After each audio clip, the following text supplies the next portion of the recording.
So we're here at the museum in Aswan. It's called the Nubian Museum.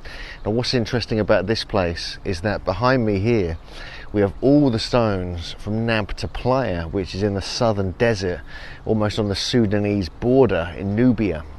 Now they've been moved from their original location, but what's interesting is that it's a form of stone circles, although very small ones, that date to at least 4,500, possibly to 6,000 BC. And this has been analysed by Thomas Brophy and Robert Bouval and other researchers when it was in its original location, and they found that not only does it connect with Orion, it has many other anomalies, especially astronomical anomalies associated with it. But now it's on display here, so we can actually see it close up.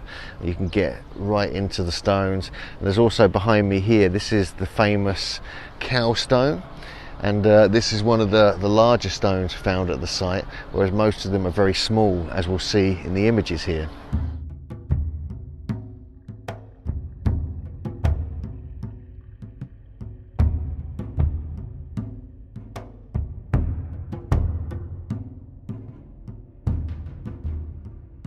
So I'm just quite blown away this is actually here and still here and it's been preserved, because it was being destroyed slowly by, you know, cars coming in, people driving four-wheel drives over them.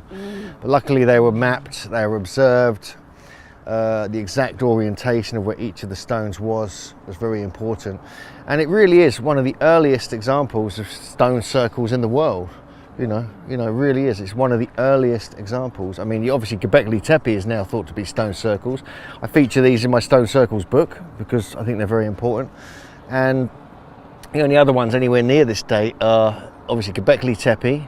You've got Atlit Yim, which is a submerged semicircle off the coast of Israel, and Karahunj in Armenia, which is more or less the same dates as this. You know, maybe a few hundred years different, maybe a few hundred years older, which is a huge stone circle with avenues coming off, 4 avenues coming off it. The earliest examples in Britain of a proper stone circle aren't until 3,100 BC. This is at least 4,500 to 5,000 BC.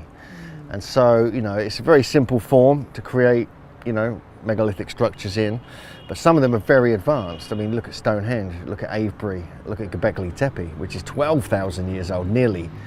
And so clearly it was something to do with astronomy, because the circular form, you can make observations all through the year, through the month, through different cycles, following stars and other such things.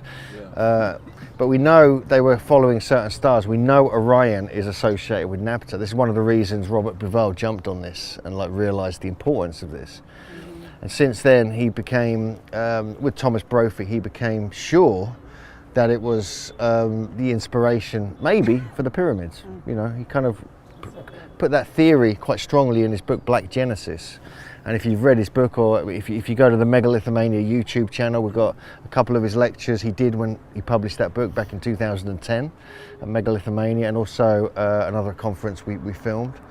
And so yeah, it's just one of these things, you know, in Egypt not many people know about or even care about, and to me it's really important.